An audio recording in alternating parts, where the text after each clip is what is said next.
إن الحمد لله نحمده ونستعينه ونستغفره ونعوذ بالله من شرور أنفسنا وسيئات أعمالنا من يهده الله فلا مضل له ومن يضلل فلا هادي له أشهد أن لا إله إلا الله وحده لا شريك له وأشهد أن محمدا عبده ورسوله لا نبي بعده يا أيها الذين آمنوا اتقوا الله حق تقاته ولا تموتن إلا وأنتم مسلمون يا أيها الناس اتقوا ربكم الذي خلقكم من نفس واحدة وخلق منها زوجها وبث منهما رجالا كثيرا ونساء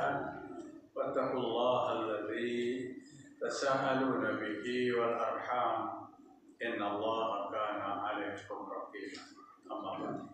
Mari kita bersyukur kepada Allah Subhanahu wa taala pada malam ini, malam Sabtu tanggal 10 bulan Rabiul Awal 1446 Hijriah. Kalau malam ini malam 10, Jumat, Sabtu malam 11, Ahad malam 12, dan Senin hari ke-13. Ayyamul Bid, Nabi SAW tidak pernah meninggalkan puasa sunnah itu sekalipun dalam keadaan safar, sekalipun dalam keadaan bepergian. Kalau Ayyamul Bid 3 hari setiap bulan itu dilakukan oleh Nabi Muhammad SAW. Apalagi Ayyamul Bid pada bulan ini, hari ke-13 itu jatuh pada hari Senin. Artinya sehari kita berpuasa dapat 2 nilai kebajikan. Kita melakukan puasa 13 dan kita melakukan puasa Senin, ya. Jadi sehari berpuasa kita dapat kebaikan 2 kali. Kemudian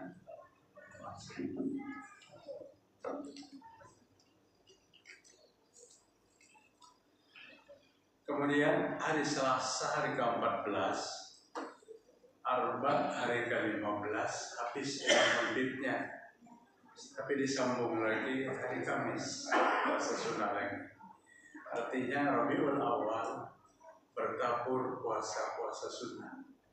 Ini manfaatnya kalau kita mengerti kalender dan perhitungan Hijriah. Setiap ibadah bapak-bapak, ibu-ibu yang menyangkut kepada pertanggalan, bukan pertanggalan Masih, tapi pertanggalan Hijriah. Artinya sebagai seorang muslim dan muslimah, kalender Hijriah itu ada di rumah kita masing-masing. Mudah kita melihat 10 Muharram ada puasa. Mudah kita melihat 9 Zulhijjah ada puasa. 10 Zulhijjah penyembelihan hewan kurban. 1 Muharram beridul fitri. 13, 14, 15 tiap bulan puasa sunnah. Itu manfaat kalender Hijriah. Memang ada pada kalender Masih itu, tapi pertanggalan Hijriahnya sangat kecil. Kadang-kadang 2-3 kali mempiling-piling mata, kadang melihat. Jadi kalender Hijriah itu harus besar, tempel di dinding. Kalender Masehi besar, tempel di dinding. Karena keduanya kita perlukan. Kalender Hijriah untuk ibadah, kalender Masehi untuk mengetahui setiap tanggal 5 mengambil pensiun. Iya kalau Pak, ada orang bayar pensiun itu 5 Muharram, jadi kedua-duanya penting, kata dia penting. Kalender Hijriah menyangkut tentang pentingnya kita beribadah kepada Allah Subhanahu wa taala. Bismillahirrahmanirrahim.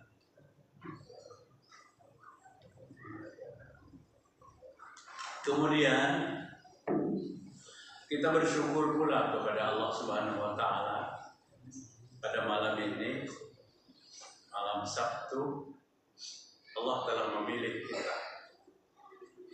Di tengah banyaknya manusia hari ini yang berkumpul di tempat-tempat yang tidak disukai Allah Ta'ala, tapi Allah pilih kita di tempat yang paling disukai Allah. Junjungan kita Nabi besar Muhammad SAW menjelaskan, tempat yang paling Allah sukai di muka bumi ini adalah masjid. Bapak-bapak, hari ini kita dikumpulkan di masjid oleh Allah. Artinya Allah menghendaki kita itu baik, maka Allah kumpulkan di tempat yang baik dan pada waktu yang baik pula. Waktu yang baiknya apa? Kita di masjid sholat maghrib, kemudian bertahan 45 menit, duduk dalam bermajelis ilmu, sholat isya lagi setelah itu. Apakah itu bukan satu kebaikan? Wa ma kana li nafsin an tu'mina illa bi'idznillah. Tidak ada seorang diri yang bisa beriman kecuali atas izin Allah Ta'ala. Apa berlebihan kita katakan kalau kita ini orang yang dipilih oleh Allah? Allah yang mengizinkan seseorang satu persatu untuk bisa mengamalkan perintahnya, duduk di rumahnya, dan beribadah dengan benar. Artinya kehadiran kita di sini bukan karena kesehatan kita. Banyak yang lebih sehat daripada kita tidak mampu hadir. Bukan karena kekuatan kita, banyak yang lebih kuat. Bukan karena ilmu kita, banyak yang lebih alim, tapi tidak hadir. Tapi hadir kita karena kita dipilih oleh Allah. Kita berharap Allah ini memilih kita sampai akhir hayat. Sebagaimana Allah sampaikan dalam Al-Quran, wa'bud rabbaka hatta ya'tiyakal yakin. Beribadahlah kamu kepada Allah Tuhanmu sampai datangnya kematian. Di mana Allah membatasi ibadah? Tidak ada. Beribadah kepada Allah sampai pinggangmu sakit? Tidak. Beribadah kepada Allah sampai lututmu sakit? Tidak. Itu dia penghalang. Tapi stop ibadah kita hatta ya'tiyakal yakin, sehingga datangnya kematian. Dan orang mati itu kadang lagi beribadah, kadang lagi beribadah. Insya Allah engkau aja beribadah belum mati. Jadi mati itu putus ibadah kita. Mati itu putus ibadah kita. Bapak hadir rahimakumullah. Dalam minggu-minggu terakhir ini kajian ulun di Banjarmasin, di mana-mana belum menekankan kepada kita semua, bukan kepada jamaah, kepada ulun pribadi. Yuk kita pelihara iman yang Allah berikan kepada kita. Hidayah yang Allah sampaikan kepada kita, kita pantau setiap hari, kita jaga setiap hari. Karena iman itu bisa naik, iman itu bisa turun. Yazidu wa yanqusu, turun dan naik. Khawatir kita pada saat iman kita turun, malakal maut datang. Matilah dengan mati tanpa iman, na'udzubillahi min dzalik. Kita berharap iman itu standar, kalau perlu naik iman kita. Membuktikan iman itu kuat atau tidak, bagaimana perhatian kita terhadap perintah Allah. Mampu kita melangkah ke tempat ini karena didorong oleh nilai-nilai keimanan di dalam jiwa kita, Bapak-bapak. Didorong oleh nilai-nilai keimanan dalam jiwa kita. Wa qala ba'du salafus salih rahimahullah, setengah daripada ulama salafus salih berkata. Apa artinya salafus salih itu? Ulama yang terdahulu pada kita. Yang terdahulunya apabila pasca Rasul Shallallahu Alaihi Wasallam, itu namanya salafus salih. Sahabat Nabi salafus salih, tabi'in salafus salih, tabi'ut tabi'in salafus salih. 3 zaman yang dijamin oleh Nabi Muhammad Sallallahu Alaihi Wasallam. Khairun nasu qarni, summa alladziina yalunahum, summa alladziina yalunahum. Manusia yang paling baik itu pada zamanku. Siapa zaman Nabi itu? Siapa Pak? Sahabat Pak. Manusia yang paling baik itu hidup pada zaman Nabi, itu zamannya sahabat. Tapi sahabat itu kan berakhir. Sahal bin Sa'ad, seorang sahabat Ansor, wafat terakhir 99 Hijriah. Abu Kilabah, seorang sahabat Muhajirin, wafat terakhir 104 Hijriah. Habis itu kan ada lagi sahabat. Zaman yang baik yang pertama sudah berakhir pada 104 Hijriah untuk orang-orang Muhajirin, 99 Hijriah untuk orang-orang Ansor. Jadi kalau Allah katakan Allah akan masukkan ke surga 3 golongan, golongan pertama Muhajirin, golongan kedua Ansor, kada ada lagi hari ini. Kalau kita masuk ke dalam surga dengan masuk ke dalam golongan Muhajirin dan Ansor, berarti kita tidak mendapat bagian surga. Tapi Allah tinggal satu untuk kita. Apa? Walladzina taba'uhum biihsan. Orang-orang yang mengikuti sahabat Nabi itu dengan baik. Itulah yang akan mendapat surga bagian golongan yang ketiga. Dan ini berlaku sampai hari kiamat. Ba'du salafus salih, setengah ulama masa-masa lalu berkata, apa? Al-uqala'u arba'atun, kata beliau. Orang yang berakal itu, orang yang bijak itu, orang yang cerdas itu memiliki 4 macam dalam kehidupannya. Bagus sekali ini. 4 macam dalam kehidupan itu tanda orang yang cerdas. Apa 4 macam dalam kehidupan itu? Yang pertama, apa? Man shalla qabla an yusalli alaihi.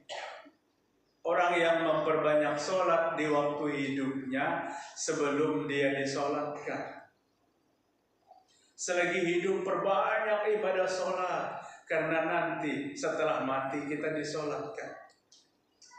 Tidak ada lagi perasaan malu, memang kita mati, tapi yang menanggung anak cucu kita malu. Kasihannya lah ayah kita, kasihannya kakek kita. Masuk masjid, jenazahnya yang masuk. Lagi hidup belum pernah masuk masjid. Lagi hidup belum pernah masuk masjid. Menderita anak cucu kita.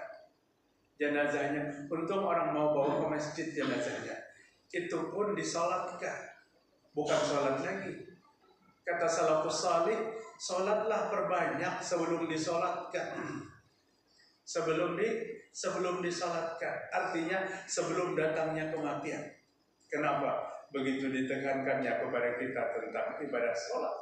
Karena sholat itu adalah satu ibadah yang paling utama. Meninggalkan sholat adalah perbuatan yang paling ringan. Paling ringan. Jika kita melihat seorang pencuri ketangkap basah oleh masyarakat, kemudian dipukul babak belur, tahukah kita dosa meninggalkan sholat lebih besar daripada itu? Jika melihat seorang remaja sempoyongan di jalan, omongannya, banderannya ngawur, menuju rumahnya kada kenal lagi dengan jalan. Kenapa? Saling kerasnya yang dia makan dan dia minum sehingga dia mabuk. Dan itu dilakukannya tiap malam. Tahukah Bapak, meninggalkan sholat lebih besar daripada dosa itu? Jika melihat seorang penzina dengan perlakuan perzinahannya itu, sehingga wanitanya hamil, melahirkan seorang anak tanpa akad nikah, tahukah kita meninggalkan sholat lebih besar daripada dosa itu? Sehingga para ulama menyebutkan pada saat besarnya hukum orang meninggalkan sholat, tidak pernah mereka berbicara kecuali dengan linangan air mata. Al-Ghazali bertanya kepada muridnya, apa yang paling ringan dalam hidup ini? Maka muridnya mengatakan yang paling ringan itu meninggalkan sholat. Tanpa beban, tanpa ada rasa malu. Di masjid orang sholat, di luar masjid ada bangku panjang, mereka duduk-duduk ngobrol terkekeh-kekeh. Tahukah, tertawa-tertawa meninggalkan perintah Allah itu akan diikuti dengan tangisan yang pedih pada saat dimasukkan ke dalam nerakanya Allah Subhanahu wa taala. Ba'du salafus shalih, salatlah sebelum disolatkan. Kenapa? Karena salat adalah ibadah utama. Awwaluma yuhasabu bil 'abdi yaumil qiyamah as-shalah. Ibadah yang pertama yang Allah perhitungkan kepada setiap hamba adalah salat. Salat. Jika salatnya didapat sempurna, maka Allah sempurnakan. Jika salatnya didapat buruk, maka seluruh ibadah dipersulit. Tapi Nabi Muhammad SAW katakan kepada sahabatnya, dengan sebuah dakwah yang Nabi lemparkan agar sahabat itu berpikir. Apa dakwah Nabi? Lau anna nahron ala babi ahadikum yaghtasilu kulli yawmin mi'ata marrah. Sahabatku, jika di depan rumah kalian ada sebuah sungai yang airnya deras mengalir, kalian mandi 5 kali sehari di sungai itu. Mandi 5 kali sehari di sungai itu. Yaghtasilu kulli yawmin mi'ata marrah. Hal yabqa min durani syai'? Adakah lagi kotoran di badanmu, wahai sahabat? Semua sahabat menjawab, ya Rasul, tidak ada lagi kotoran di badan kami. Itu pun kami tidak pernah mandi 5 kali sehari. Paling kencang kita mandi berapa kali sehari? 2 kali aja sehari. Lamun 5 hari sekali mungkin ada juga. Tapi 5 kali sehari mandi tidak pernah ada. Tapi Nabi contohkan, wa bidzalika min salatil khamsi. Seperti itu saudaraku, sahabatku, orang yang mengerjakan sholat 5 waktu seperti orang yang membersihkan badannya 5 kali sehari dengan air, dengan sabun, sehingga kotoran-kotoran tidak ada yang lengket. Nabi Muhammad SAW katakan, as-shalah ila shalah kafaratun lima bainahum. Dari sholat yang satu ke sholat yang lain, pengampunan. Bapak, hari ini tidak kita sadari. Kita sholat maghrib, tunggu sholat isya. Apalagi ada kajian-kajian seperti ini. 45 menit jarak waktu antara maghrib dengan isya. 45 menit itu kita diampuni dosanya tanpa mengucapkan istighfar, tanpa meminta ampun. Artinya pengampunan gratis dari Allah Ta'ala. Apabila orang melaksanakan sholat dan menunggu datangnya waktu, menunggu datangnya sholat. Yang penting apa? Sholatnya kita jaga, kaifiatnya kita pelajari. Kata sholat yang diterima bukan sholat versi kita, tapi sholat versinya Nabi Muhammad Sallallahu Alaihi Wasallam. Bagaimana sholat versi Nabi Muhammad Sallallahu Alaihi Wasallam? Sallu kama ra'aitumuni usalli. Sholatlah kalian seperti kalian melihat aku sholat. Kapan kita melihat Nabi sholat? Tidak mungkin kita melihat Nabi sholat. Kita hidup satu zaman yang bedanya 14 abad Bapak-Bapak dengan Nabi. Tapi hadis ini berlaku sampai hari kiamat. Karena melihat sholat Nabi bukan mata kepala, tapi dengan ilmu. Kita pelajari cara Rasul-Rasul sholat, kaifiat-kaifiat yang benar dalam sholat yang Nabi SAW ajarkan sampai kita hari ini. Kita tahu apabila air itu tidak ada, maka yang boleh kita pakai bersuci apa? Debu. Pakai debu itu apa namanya? Tayamum. Siapa yang tahu tayamum kalau tidak diajarkan Nabi Muhammad SAW? Nabi mengajarkan. Perintah tayamum itu lebih dulu daripada Nabi mengajarkan tayamum. Kondisi Arab kan airnya krisis. Kata Nabi, apabila mau sholat maka tayamum. Apabila berhubungan dengan suami istri dan air tidak ada, maka tayamum. Tapi Nabi belum ajarkan tayamumnya kayak apa tayamum orang yang berhubungan suami istri. Malam itu Umar bin Khattab berhubungan dengan istrinya. Pagi hari datang kepada Nabi, ya Rasul, celaka wahai Rasul. Apa Umar celaka? Tadi malam kami berhubungan suami istri dan air tidak ada di rumah kami. Kami tidak bisa mandi. Tapi alhamdulillah kami tayamum wahai Rasul. Kata Nabi, tayamumnya kayak apa Umar? Setahuku aku belum ajarkan tayamum itu. Perintah tayamum pengganti wudu itu ada sudah. Tapi tayamumnya, kaifiatnya kada diajarkan oleh Nabi. Maka Umar berkata, ya Rasul, di tengah malam belum gelita itu, kami dan istri turun ke padang pasir.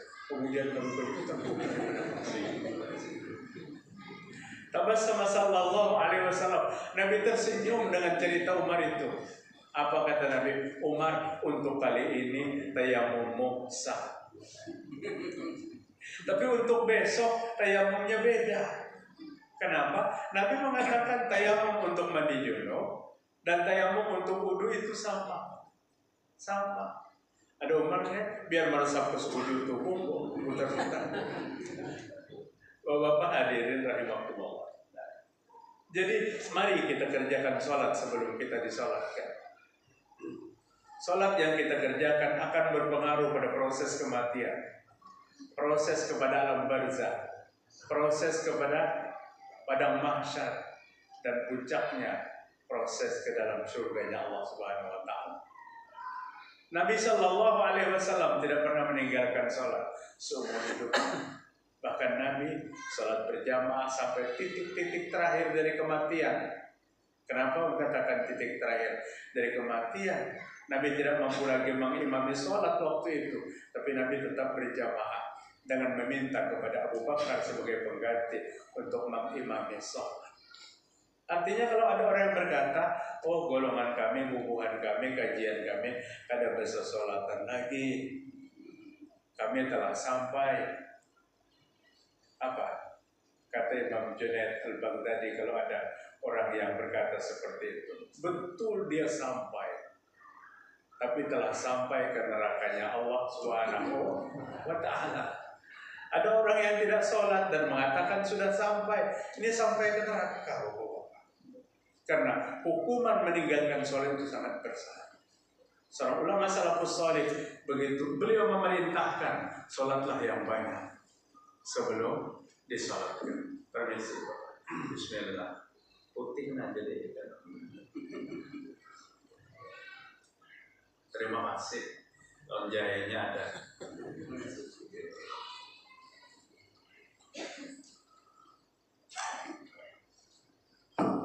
Allah katakan dalam Al-Quran, minum orang yang di surga itu, wa yusqawna fiha ka'san kana mizajuha zanjabila. Orang surga itu diminumi minuman segar. Campuran minumannya apa? Air jahe. Jadi ini minuman surga. Sekalipun jahenya di surga dengan jahe di dunia berbeda. Berbeda. Jahenya jahe di surga. Rasanya Pak, belum mengalami. Yang tahu jahe di surga dan jahe di dunia itu segar. Yang jelas jahe adalah minuman surga. Air jahe, rebus jahe. Kalau kayak itu kita merebus jahe tiap hari terserah ya. Tapi jangan seolah-olah sudah masuk surga.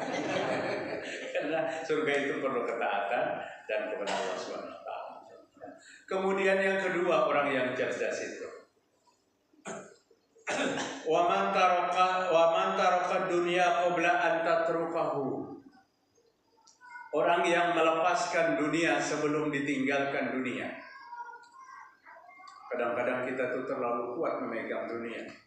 Sampai dunia hendak meninggalkan kita, masih kita pegang dunia itu.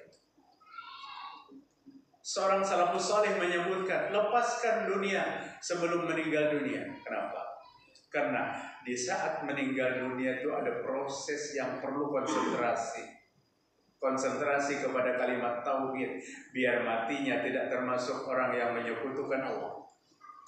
Untuk membuktikan mati itu tidak syirik, maka dia mampu mengucapkan kalimat tauhid itu. Dan kalimat tauhid itu apa? La ilaha illallah. Lepaskan segala-galanya. Kadang-kadang anak ini karena ditinggali harta tapi tidak ditinggali ilmu. Ayahnya sudah terputus-putus napasnya. Ayahnya sudah tidak lagi bicara lantang. Tapi yang anak berdebat. Ujian nasihat, takutnya apa? Rokok yang dipelihara ampun siapa, yang baju baru ampun siapa. Padahal abahnya sudah berbisik anak, Pak, coba biar ucap setumat. Nah, rokok yang di baju baru ampun siapa, yang dipelihara ampun siapa. Ujarna abah sampat menyambat yang dipelihara gagasan anak pertama. Ditariknya malah mau. Konsentrasi kepada kalimat tauhid hilang. Kenapa ulama salafus salih lepaskan ke dunia sebelum meninggal dunia? Itu jauh-jauh hari sudah dibagi, jangan hendak mati. Jangan hendak mati. Toh kalau kita tinggalkan mati, dalam Islam ada aturan-aturan waris. Ada aturan-aturan waris. Bahkan yang diwasiatkan apabila menjelang kematian itu bukan harta. am kuntum syuhada'a iz hadara Ya'qubal maut iz qala li banihi ma ta'buduna min ba'di. Ini wasiat yang bagus. Pada saat Nabi Yakub hendak wafat, dia kumpulkan seluruh anaknya.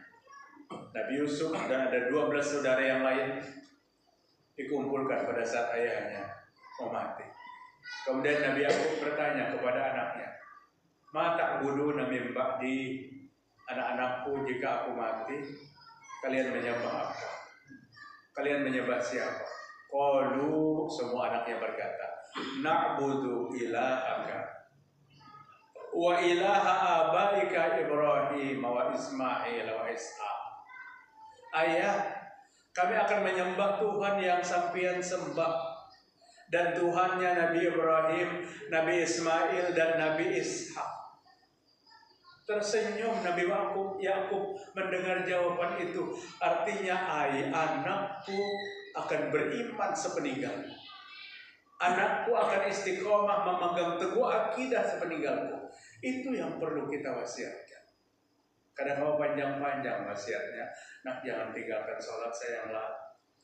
Pada saat orang tua sudah mulai lemah. Jangan lagi berwasiat tentang harta di sana, harta di sini. Itu ada nanti yang membaginya. Silakan ayat 10, ayat 1 sampai ayat 12 surah An-Nisa. Di situ kayak apa, ahli warisnya nang mana, ada bagian-bagian. Tapi berwasiat tentang keimanan itu wajib Bapak-bapak. Wajib berwasiat tentang keimanan. Nabi Yakub tidak berkata, "Ma ta'kuluna min ba'di," yang dikhawatirkan orang banyak seperti itu. Anakku, aman abah mati, sampai ini makan apa? Tidak masalah itu. Itu dijamin oleh Allah Subhanahu wa taala. Tapi ma ta'buduna min ba'di, kalian sembah siapa? Ini yang Allah tidak jamin. Ma ta'kuluna min ba'di, Allah jamin. Wa min dabbatin fil ardi illa 'ala Allahi rizquha. Bagi yang melata di bumi ini, maka rezekinya itu diatur oleh Allah Ta'ala. Artinya jaminan. Soal rezeki itu sudah dijamin, tapi surga atau neraka belum dijamin. Belum dijamin. Ini yang perlu diamanahkan kepada anak cucu keturunan kita. Jika hari ini kita mampu beribadah, kita berharap ditiru dan dicontoh oleh keturunan kita. Maka apa kata ba'du salafus salih? Tinggalkan dunia sebelum meninggal dunia. Dunia akan mengganggu konsentrasi kita dalam mengucapkan kalimat tauhid. Belum lagi yang lain Bapak-bapak. Belum lagi yang lain. Di waktu hendak mati, melihat gurunya, melihat orang tuanya, melihat teman akrabnya, melihat siapanya yang hendak mati. Itu ayahku datang. Ayahnya sudah 50 tahun meninggal. Ayahku mengajakku, "Yuk cepat susul aku." Yang ada di sekeliling ini menangis, Pak. Maka dia tahu bahwa dia mendengar itu pasti dia tidak menangis. Dia pasti arahkan ayahnya itu kepada kalimat tauhid. Karena yang mengganggu konsentrasi kematian seperti itu adalah syaitan. Syaitan Bapak-bapak. Syaitan akan datang menyerupai orang yang paling dia cintai. Maka maaf kalau ingin menyampaikan, karena video itu sampai lalu ulun dikirimi oleh Imam Masjid Istiqomah Kandangan, Ustadz Muhammad Fitriadi SQ. Masjid Istiqomah, Masjid Muhammadiyah Kandangan. Kemarin kami kan baru aja ke Kandangan sana. Kemudian dia mengirim apa? Mengirim video singkat ceramah seorang ulama, katanya orang yang ziarah ke kubur wali-wali, maka wali-wali itu akan datang menolongnya di waktu hendak mati. Biarkan orang pelihara ke sobat itu. Karena bukan meluruskan kematian, mengganggu konsentrasi. Itu guruku datang, itu tetanggaku datang, itu semua. Syaitan ingin apa? Menghancurkan konsentrasinya kepada kalimat tauhid. Kita tidak ingin perlu didatangi siapa-siapa. Tapi kita berkonsentrasi dengan kalimat yang tidak menyatakan bahwa kita tidak syirik dalam kematian. Iya, hari ini umat tuh kadang-kadang dibawa dengan berita-berita yang tidak jelas. Berita-berita kepalsuan dalam agama Islam. Sayati ala ummati dajjalun kazzabun ya'tunakum bil ahadis ma la ya'lamu antum wa la aba'ukum. Hadis diriwayatkan Imam Muslim. Nabi katakan nanti akan datang kepada umatku dajjal yang banyak. Dajjalun itu jamak. Kalau Nabi menyebut dajjal yang akan turun 40 hari usianya mengelilingi dunia, Nabi tidak pernah menyebut jamak. Allahumma inni a'udzubika min adzabil qabri wa min adzabin nar wa min fitnatil mahya wa mamat wa min fitnatil masihir dajjal. Mufrad dajjalnya, sendiri dajjalnya. Al-Quran menyebutkan dajjal, al-masih dajjal, mufrad dajjalnya, sendiri dajjalnya. Tapi kenapa pada hadis ini Nabi mengatakan umatku akhir zaman nanti akan didatangi oleh dajjal. Kadzabun, yang dajjal itu pembohong. Ngeri Pak hadis ini. Kemudian Nabi menjelaskan siapa itu ya Rasul? Ya'tunakum bil ahadis ma la ya'lamu antum wa la aba'ukum. Mereka datang dengan berita-berita palsu dalam agama yang kalian tidak pernah mengerti itu. Orang tua kalian tidak pernah tahu kisah itu. Tang timbulnya kisah macam-macam. Ada yang bisa video callan non malaikat. Ada yang tahu bahasa semut, bahasa cacing dan sebagainya. Tapi ulun kan memikirkan dan menyampaikan tuh, ulun yang bingung tuh pengikutnya banyak. Pengikutnya banyak, yang otak kecil kita dibaca dengan nilai agama kita, jelas itu tertolak. Ini pagi tadi saya baru saja menghubungi Allah Ta'ala. Astagfirullahaladzim. Menghubungi Allah Ta'ala pakai apa? Pakai HP. Takutnya Pak, HP yang dipakai malaikat itu apa mereknya? Itu kesesatan akhir zaman. Kesesatan akhir zaman itu luar biasa. Kecintaan kita kepada Islam runtuh kadang-kadang. Di waktu dua sahabat Nabi nomor 10 yang Nabi sebutkan namanya. Kata Nabi ada 10 sahabatku akan masuk surga. Abu Bakar, Umar, Utsman, Ali, Talhah bin Ubaidillah, Sa'ad bin Abi Waqqas, Sa'id bin Zaid, Abdurrahman bin Auf, Jubair bin Awam, Amir bin Jarrah. Yang ke-10, Amir bin Jarrah, panggilannya Abu Ubaidah. Seorang prajurit handal yang Nabi berikan penghargaan menjadi komandan pemanah di atas Jabal Rumat pada saat perang Uhud. Nabi meletakkan 50 pemanah di atas Jabal Rumat. Kalau itu Jabal Uhud lebih tinggi, Jabal Rumat lebih rendah. Jamaah haji kita cangkal biasanya naik sampai ke Jabal Rumat sana. Ada 50 pemanah. Siapa komandannya? Abu Ubaidah Amir bin Jarrah. Tahukah kita cerita Amir bin Jarrah bahwa dia membunuh ayah kandungnya pada saat perang Badar? Tidak disembunyikan itu, karena apa yang dilakukannya dibenarkan oleh Allah Subhanahu wa taala. Amir bin Jarrah masuk Islam, Bapak-bapak. Bapaknya benci, bapaknya tidak setuju. Dianggap menghina kepada keluarga, menghina Tuhan-Tuhan berhala kami. Nanti satu saat kata ayahnya, aku bertemu dengan Amir anakku, aku yang akan bunuh dia. Keinginan ayahnya untuk membunuh anaknya tersalur pada saat terjadi perang Badar. Kedua-duanya memperkuat 2 pasukan. Ayahnya memperkuat pasukan kafir, 1000 prajurit. Anaknya Amir bin Jarrah memperkuat ke pasukan Muslim 313 berhadap-hadapan dengan 1000. Orang menyebutkan perang Badar ini perang keluarga, karena yang diperangi keluarga, yang datang keluarga. Mus'ab bin Umair berhadap-hadapan dengan Zaid bin Umair, 2 laki-laki yang lahir dalam satu rahim yang sama, bersaudara kandung. Tapi berbeda iman. Akhirnya ayahnya Abu Ubaidah, dia cari anaknya di medan Badar itu. Dia tidak ingin berperang dengan orang yang lain. Dia ingin tangannya ini membunuh Abu Ubaidah pertama kali. Abu Ubaidah sudah melihat gelagat ayahnya untuk membunuhnya. Dikejar ke kanan, dia lari ke kiri. Dikejar ke kiri, dia lari ke kanan. Kejar-kejaran. Akhirnya tidak ada lagi kecuali berhadap-hadapan.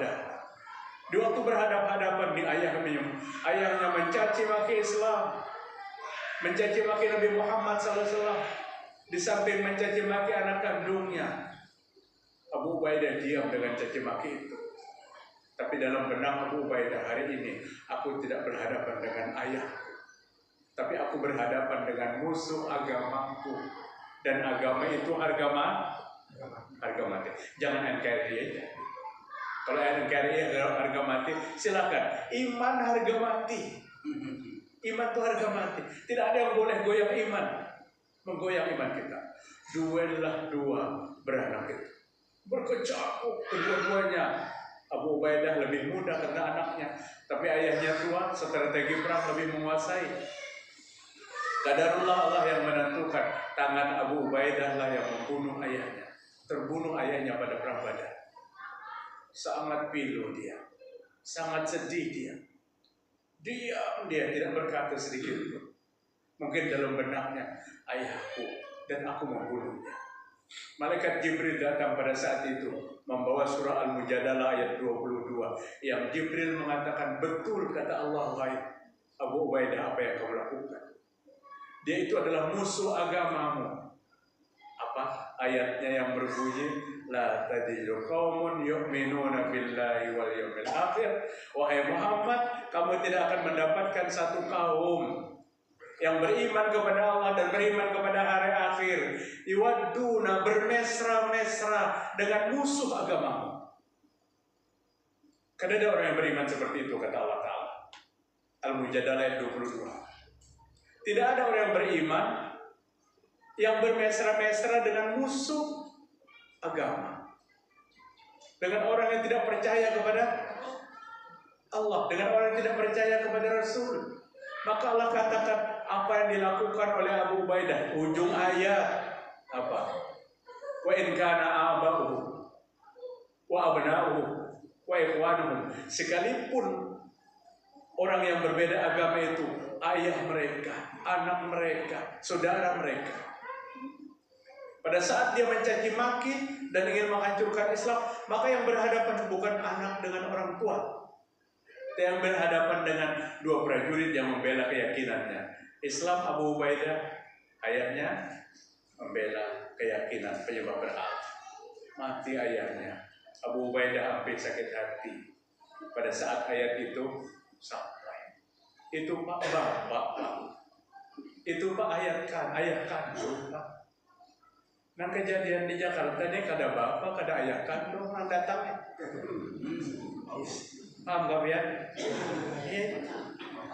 Jangan bapak sepupu sekali kadang. Dia tuh ada aja nama ngucuk bumbu nanti. La ilaha illallah.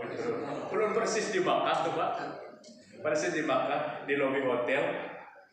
Kami dudukkan, ada juga orang-orang Arab yang duduk di sana melihat Indonesia kedatangan tamu serba putih itu.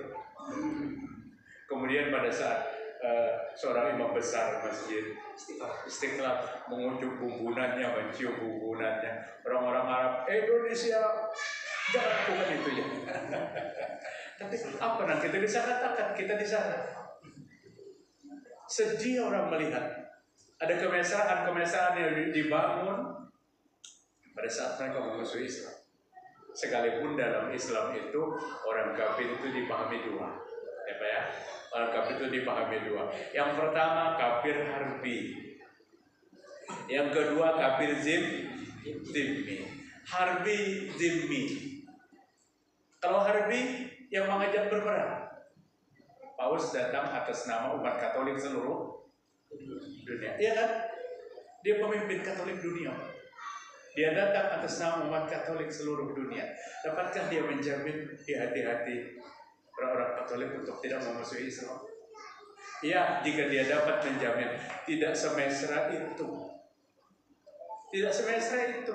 Ulun berpikir, nama cium bumbunan tuh pernah juga mencium bumbunan cucu, tetangga atau siapa. Kata Allah Subhanahu Wa Taala tidak berdosa apa yang dilakukan. Nah, kalau kafir harbi tidak boleh bermesra-mesra. Tapi kalau kafir zimmi jangan dimusuhi. Kafir zimmi itu siapa?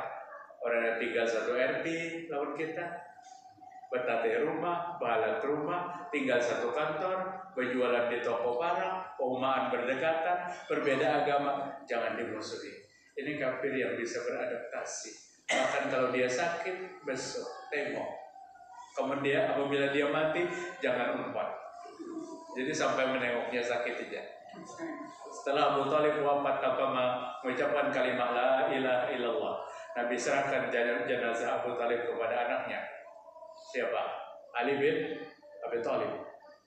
Kemudian Ali bin Abi Thalib memanggil orang yang satu iman dengan ayahnya. Proses jenazah ayahku. Dan Ali mengundurkan diri untuk tidak ikut proses peribadatan mereka. Itulah batas kita. Karena semuanya kita bisa toleransikan. Berbicara tentang ibadah, berbicara tentang akidah, ada sekat yang sangat tebal yang kadang-kadang disatukan bagi kita. Dan itu jangan disatukan. Jangan disatukan. Seolah-olah umat Islam yang banyak ini luar biasa menyaksikan itu. Begitu dengan Mus'ab bin Umair berhadapan dengan adik kandungnya Zaid bin Umair pada perang Badar, pada perang Badar.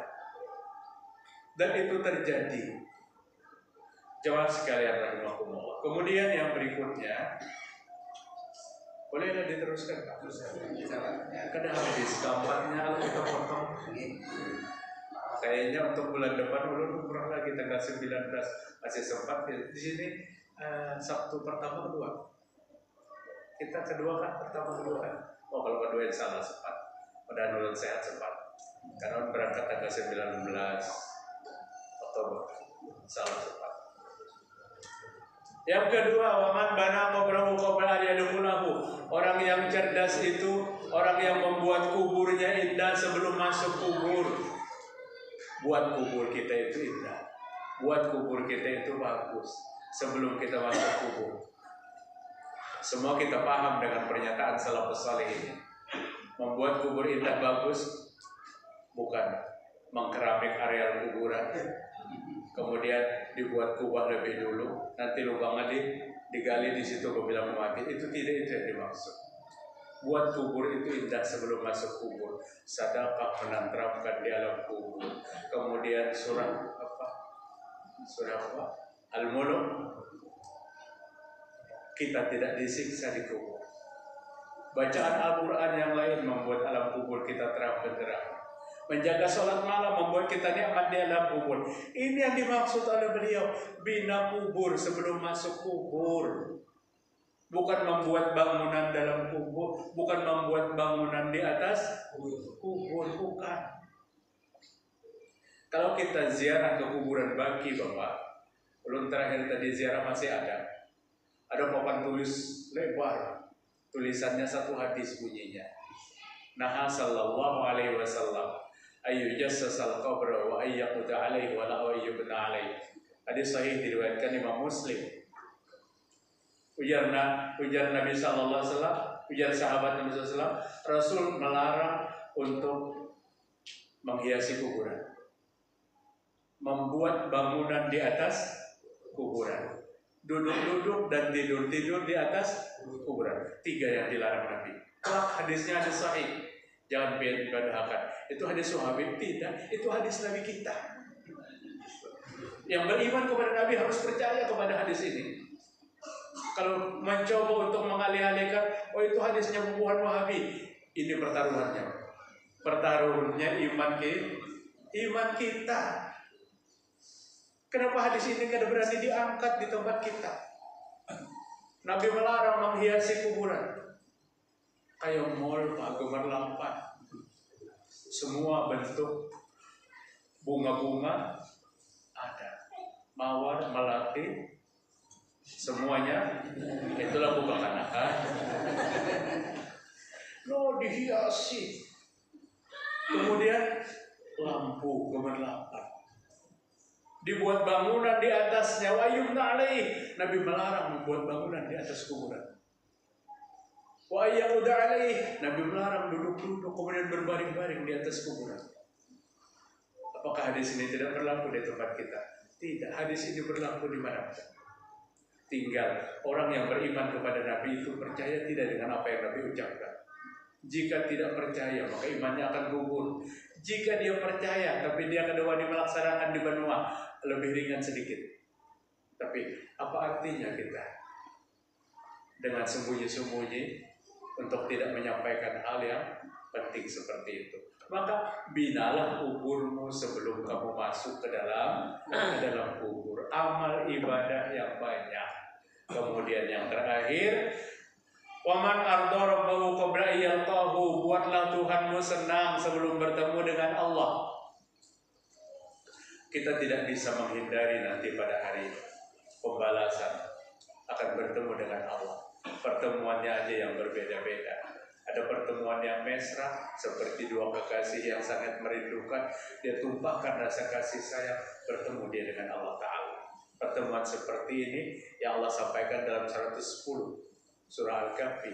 Wa man kana yarju liqa'a rabbih falyamal 'amalan shalihan wa la yusyrik bi'ibadati rabbih ahada. Hanya dua syaratnya. Akan terjadi pertemuan yang indah dengan Allah. Jangan menyekutukan Allah dan lakukan amal soleh. Jangan syirik, ibadahnya benar. Itu akan bertemu dengan Allah. Allah yang memberikan resep ini. Tapi dalam hadis yang lain, Rasulullah Shallallahu Alaihi Wasallam mengatakan, Inna Allah la yanzuru ilaihim nazarar rahmah. Allah tidak akan memandang kepada mereka dengan pandangan kasih sayang. Kalau Allah memandang dengan pandangan kasih sayang, berarti Allah memandang dengan pandangan apa? Dengan pandangan kebencian. Karena banyaknya dosa yang menghadap kepada Allah Ta'ala. Tapi pertemuan kepada Allah tidak bisa dihindari. Pada saat kita tidak bisa menghindari, apa kata ulama salafus salih kita, arda rabbah, buatlah Tuhanmu senang sebelum bertemu dengan Allah Ta'ala. Buat senang, ucapan yang menyenangkan, perbuatan yang menyenangkan, ibadah yang menyenangkan, bertemu dengan Allah. Allah akan senang dan sayang kepada kita. Mungkin itu aja dulu Pak ya, yang dapat untuk sampaikan pada kajian malam ini. Mudah-mudahan bermanfaat bagi kita bersama. Adalah anak-anak biar kamu anak. Paham aja kalau sudah lah. Silakan. Izin di luar tema terkait masalah sholat jenazah. Bolehkah sholat jenazah itu tanpa berwudu? Ya. Mungkin itu. Ijma pendapat ulama yang paling banyak, sekalipun ada segelintir yang menyampaikan tapi tidak didukung dengan pendapat yang banyak. Ijma para ulama yang namanya sholat itu apapun bentuk sholatnya harus diawali dengan wudu, termasuk sholat jenazah, Jadi kalau ditanya bolehkah untuk kita bermadzhab Syafi'i khususnya, tidak boleh tanpa berwudu. Artinya ada sholat jenazah itu harus wudu dulu, karena jenazah itu adalah namanya sholat. Nah, tentang sholatnya lagi dua versi lagi pendapat para ulama. Kalau kita datang sholat jenazah dan kita masbuk, kita datang orang sudah takbir keempat, kita takbir keempat, Allahu Akbar. Madzhab Syafi'i menganjurkan kita harus menutupi 3 takbir sebelumnya. Artinya kita jangan salam, sekalipun imam salam, tambah lagi 3 takbir. Itu madzhab Syafi'i. Tapi pendapat ulama yang lain, kebanyakan dari Imam Ahmad bin Hanbal, cukup 1 takbir itu imam salam kita salam. Terserah pian aja.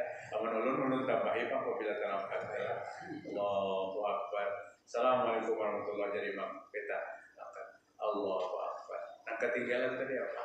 ya takbir terakhir kita bersama imam itu, imam baca doa, kita baca Fatihah. Nah, kemudian tambahannya ada salawat, ada doa dan seterusnya.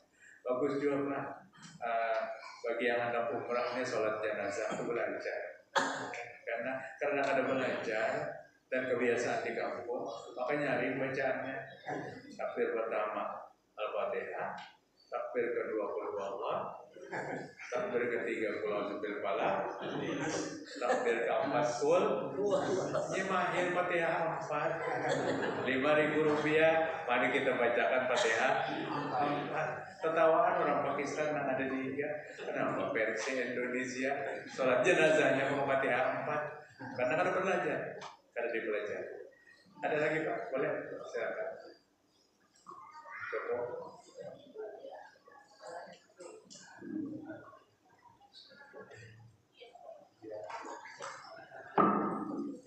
Ibu-ibu pada ada Bu?